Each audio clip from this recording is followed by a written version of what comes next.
Olá, telespectadora, telespectador. A Rede Previdência está agora com a doutora Marília Lira. Ela é advogada previdenciária, é uma jovem, mas já experiente e atuante advogada previdenciária. Já tem pós-graduação em Direito Previdenciário e do Trabalho e é pós-graduanda em Direito Previdenciário Empresarial, além de ser membro da AAPREV. E a doutora Marília Lira, ela traz para a gente informações sobre acidente do trabalho e sua repercussão no mundo jurídico, né? Bom, bem-vinda, doutora Marília. É, a palavra é sua para falar um pouquinho sobre o acidente de trabalho. Bom, primeiramente eu gostaria de dizer que eu estou duplamente honrada em participar desse projeto. É um projeto com rico conteúdo. Eu já sou uma admiradora da trajetória profissional de Ricardo e fui aluna dele na graduação, né? Foi o primeiro momento que eu tive contato com direito previdenciário e desde então venho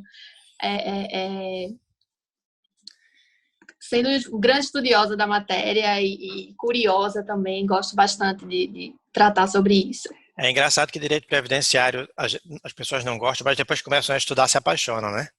Exatamente, eu já tive contato no finalzinho da graduação e desde então não consegui mais parar de buscar, e todos os dias a gente ainda aprende bastante, né, com tanta novidade aí que a gente tem visto, né? A gente tá conversando aqui e de repente, quando terminar essa gravação, pode ser que tenha uma novidade, um decreto, uma portaria, e mudanças de conceitos, jurisprudência, é uma área bem dinâmica que eu gosto bastante. O que é a reforma da Previdência? Ela trouxe novidades, né? Ou não? Em relação à competência da justiça, das ações acidentárias. Porque normalmente tudo que é contra o INSS é na Justiça Federal ou no Juizado Especial Federal, né? E, a, e a, as ações acidentárias, elas são na Justiça Comum. Houve alguma novidade, Marília? Houve alguma mudança?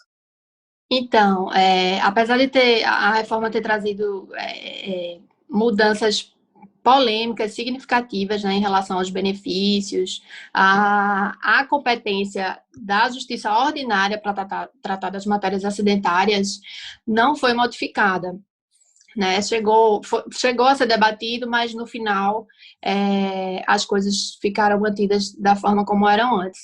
E isso me trouxe assim uma certa curiosidade, né? Por que que isso não foi alterado, já que a gente, pelo menos aqui em Pernambuco, a justiça ordinária ela é muito morosa, né? A gente tem uma dificuldade de andamento, né, de processos nessa seara. E aí eu comecei a entender que, como a própria competência acidentária nasceu no direito privado, né, e por isso, por algumas razões também históricas e políticas, essa competência já nasceu no direito privado, na competência ordinária,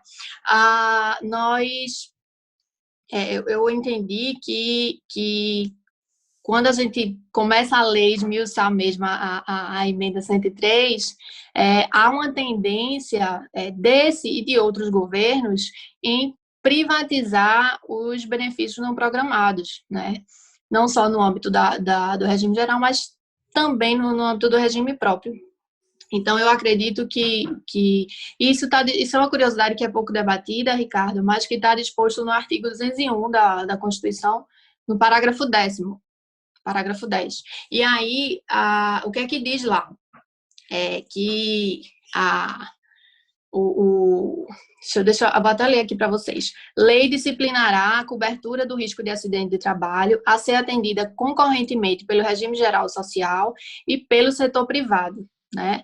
Então, veja, se isso realmente se concretizar, né, que até então não foi regulamentado, veio na emenda constitucional 20 de 98, mas até então também não havia nenhuma discussão mais séria a respeito. Se isso realmente se concretizar, não há razão para que essa competência seja modificada para a Justiça Federal, depois ela retorne para a Justiça Ordinária, né?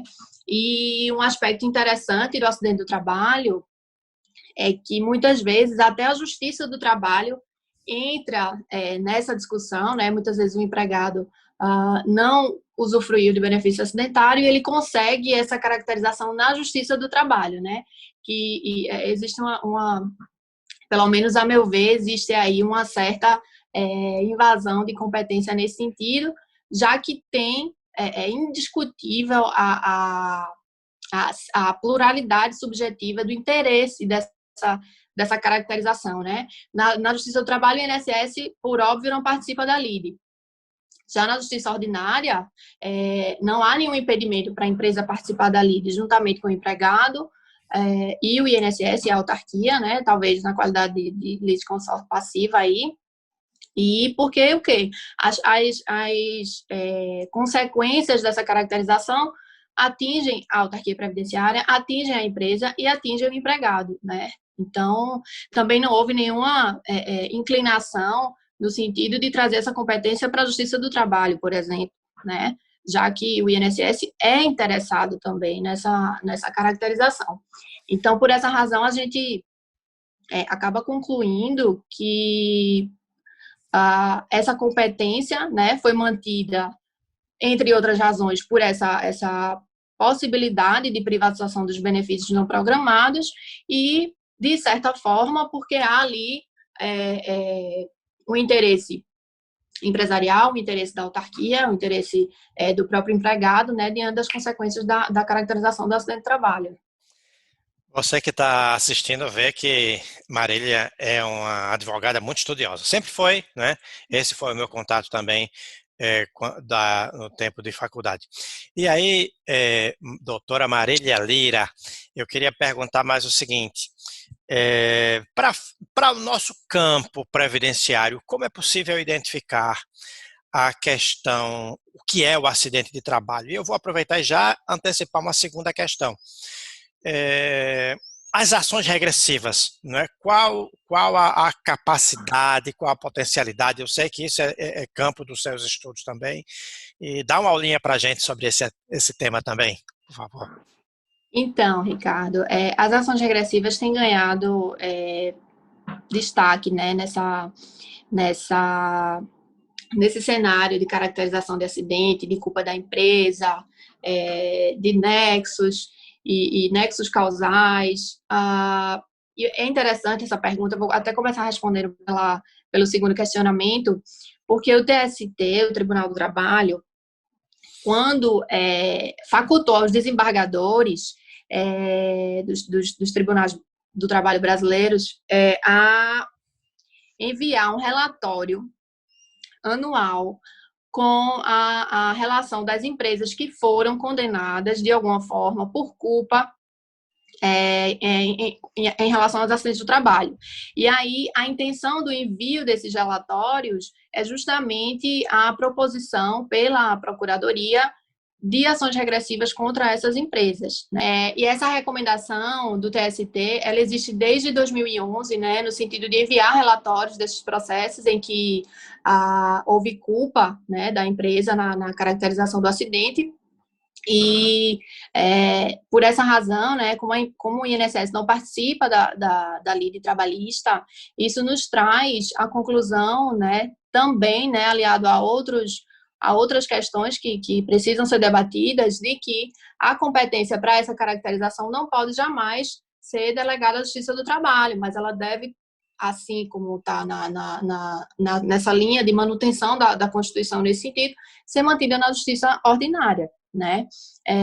Por isso que é como se fosse uma espécie de requisito para essa discussão de culpa acidentária, né? Culpa né, na forma de proceder da empresa. A intenção do envio desse relatório é a previsão, né, do artigo 120 da Lei de Benefícios, a propositura de ações regressivas contra essas empresas, muito embora o INSS não tenha participado da lide trabalhista, né?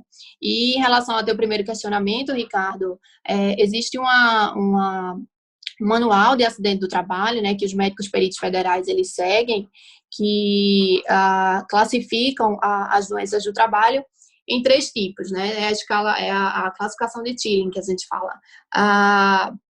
Quando o trabalho é o único fato que ocasionou o acidente, né? A segunda possibilidade é quando o trabalho ele contribuiu no desencadeamento daquele acidente e, por fim, quando o trabalho é a causa da doença que foi adquirida por aquele empregado, né? E diante disso, a gente tem o nexo individual, o nexo profissional e o polêmico nexo técnico-epidemiológico, né? Que quando a empresa discorda dessa conclusão médico-pericial, e isso independe da emissão de CAT, por exemplo, né? Se for através do nexo técnico-epidemiológico, ela consegue, além de recorrer ao Conselho de Recursos da Previdência Social, ela consegue também protocolar uma contestação no INSS, né, tendo em vista que esse nexo é presumido, e começar aí essa discussão de ter havido essa configuração ou não acidentária. Falamos então com a doutora Marília Lira, grande advogada previdenciária, fazendo aqueles lembretes. Curta o vídeo, é importante para dar visibilidade no YouTube. Inscreva-se no nosso canal e ative o sininho, porque aí sempre que tiver novidades você vai saber em primeira mão. E compartilhe esse vídeo para outras pessoas que se interessem pelo assunto. Até a próxima.